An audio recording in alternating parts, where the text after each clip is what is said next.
So a lot of the Nintendo community is up in arms and even a little confused as to something that just happened recently. So Fortnite just announced its brand new season, which is crazy that this game is still going on. As someone who loved Fortnite so much, it's crazy to see Chapter 7, Season 4. I stopped around the end of Chapter 6. I finally got tired. But pretty much Fortnite is having a video game season, which is hilarious. The video game having a video game season. But anyways, there's a lot of other video game characters partaking in this season and just lots of crossovers. There's like Tetris, Sonic characters, even a whole Green Hill Zone area of the map, which is crazy. Joker from Persona 5, you have Crash Bandicoot. Spyro is even here. Shoot, they even got Sora from Kingdom Hearts. I mean, this feels like Smash Brothers all over again. But it doesn't even end there. Pac-Man is here, Mega Man, Roblox references. Shoot, there's even rumors of things like Five Nights at Freddy's making a return here. It really feels like everybody is here. Almost everybody. Now, this is undoubtedly not Fortnite's fault. We know this is all Nintendo. In fact, way back then, in Chapter 2 of Season 5 of Fortnite, Nintendo actually had plans on adding one specific Nintendo character, and that was Samus from Metroid, simply due to the fact that the season was based on bounty hunters, even though the season felt more just like random video game characters. You had Master Chief from Halo, Kratos from God of War, Street Fighter characters like Ryu and Chun-Li. Shoot, they even had the Mandalorian from Star Wars. And what better cap to the season than having the bounty hunter and video game character from Nintendo, Samus from Metroid. But of course, Fortnite couldn't get her. This seemed to be very planned out from Epic Games. There was like even concept art and loading screens that showed silhouettes of characters coming over the hill, and one of them was undoubtedly Samus Aran. You can even see her giant shoulder pads from her suit, because the other two characters ended up being like Ryu and Chun-Li, which actually came true.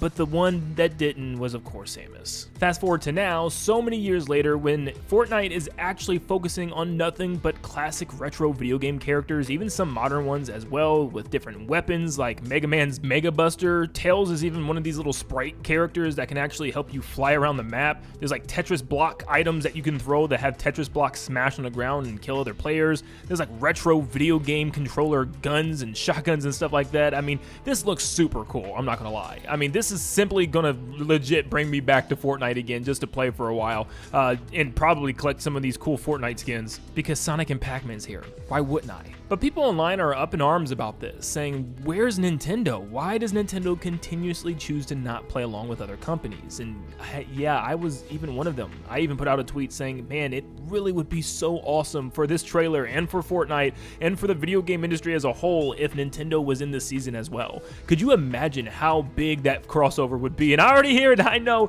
I've seen the comment a million times, Smash has done it already, go play Smash. The thing with Smash Brothers is, yes, it did have one of the greatest collab rosters of all time, but it's a Nintendo game that's tied to only a Nintendo console, being the Nintendo Switch.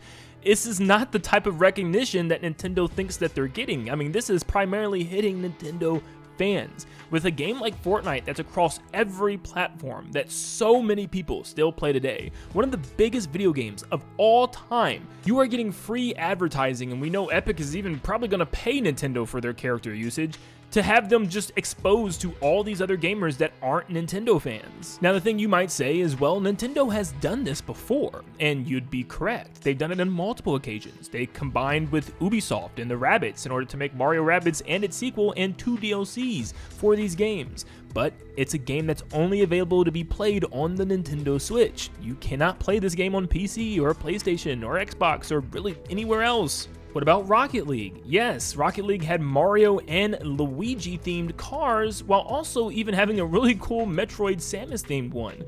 But it didn't matter because this was only able to be played, and you could only see these cars on a Nintendo Switch console. That means if you're playing against somebody that's on another console, they don't even see your skin.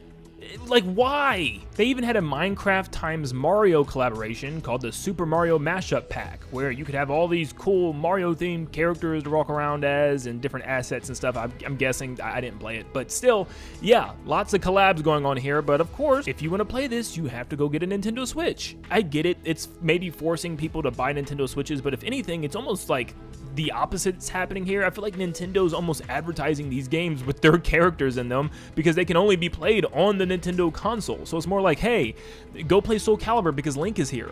Hey, go play Rabbids or Rayman because Mario's in it. You know what I mean? It's not necessarily doing the opposite, which I think Nintendo would want to have. Their characters exposed to a larger audience and getting them to say, Samus, that's pretty cool. Now I can go out and buy a Switch to go play Metroid. Like, Nintendo's been doing this ever since the GameCube days, with like Soul Calibur having Link, or SSX on Tour and NBA Street having Mario, Luigi, and Peach. I mean, this was stuff that was so cool, but once again, you could only play that stuff on the GameCube. So why is Nintendo the way that they are? I know a lot of people out there would probably be like, good, I don't want my Nintendo characters in Fortnite. I don't want them to hit the gritty.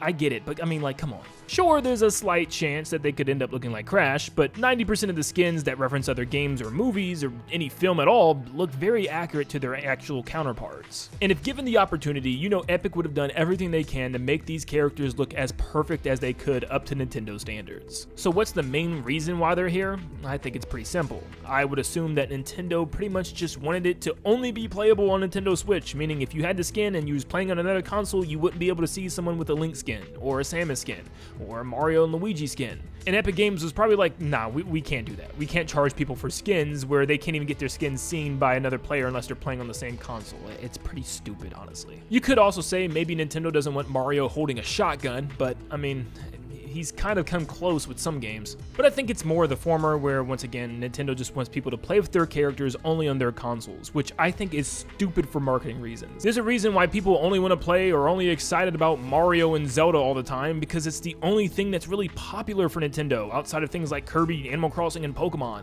I can't tell you how many comments and tweets I saw of people saying Nintendo doesn't need the advertising. They don't need Fortnite to advertise Mario and Zelda. Of course not. We don't need Link running around with an AK-47 to sell more Zelda games. But what about Nintendo's other franchises? This is the reason why people only know of Mario and Zelda, because they don't touch on franchises like Metroid enough. The advertising for Prime 4 was one of the worst I think I've ever seen, not to mention the fact that the game sold hardly anything. I think it barely surpassed 1 million copies across the Switch 1 and Switch 2 versions combined. It hasn't even shown up on any recent Nintendo fiscal reports since releasing last December. And this was one of the most anticipated games for Nintendo, apparently. Like, the reveal was huge. Of course, they waited and had to restart development, and it took multiple years, and the game actually ended up being kind of butt. So, like, yeah, there's that. But also, I don't think many people know who Samus Aran is. If you ask the normal gamer, lots of them will have no clue who Samus Aran is. And this is how you get people into these franchises. Throw in some Fire Emblem characters, throw in some Xenoblade characters, and then you get more people wondering who these characters are that are playing on their different consoles on Fortnite, and then they start doing research, looking up Fire Emblem, looking up Xenoblade, looking up Metroid, and seeing how they can get their hands on a copy. Then that's how you get people to play your Nintendo Switch only. That's how you bring people over to buy a Switch or a Switch 2 to try out these games that are only able to be played on those consoles.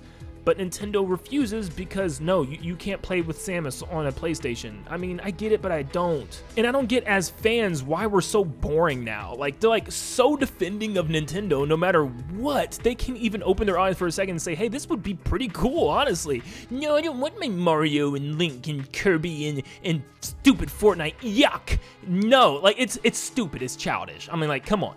Why does this affect you in any negative way? Having Nintendo's characters be exposed to more players and having them available in a big season full of video game characters would have been fun. Let's have some fun for now. Like, why are we so uptight with if characters deserve to be in games or not?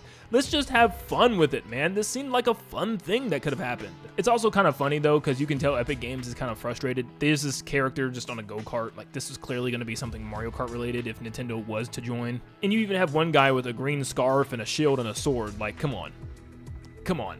He even does like a Link swan dive jump from Tears of the Kingdom. Like, they know what they're doing. It's also just funny that Nintendo can have this game like Smash Brothers where they can bring in so many characters across so many third-party franchises, even freaking Sora from Kingdom Hearts, but they can't have their characters in anybody else's fighting game. It's strange. And it's not like Nintendo doesn't mess with Fortnite. They literally tweet every major season and update for Fortnite on Nintendo's Twitter account all the time. I get the notification non-stop. I mean, they had a big reveal for the game coming to Nintendo Switch in the middle of their first E3 presentation since the Switch had launched in 2017. So I don't really understand. They clearly love Fortnite. In fact, it's one of the only live service games that they constantly tweet about and give updates about every single season and chapter. So it's just still so strange to me that Nintendo doesn't have one bit of cosmetics in this game in any way, shape, or form. Sure, maybe you just don't want to see your beloved Nintendo characters in such a goofy game, but I think having the option would have been fun, man. I don't know. Let me know what you think down below. Do you agree with me, or you're more like,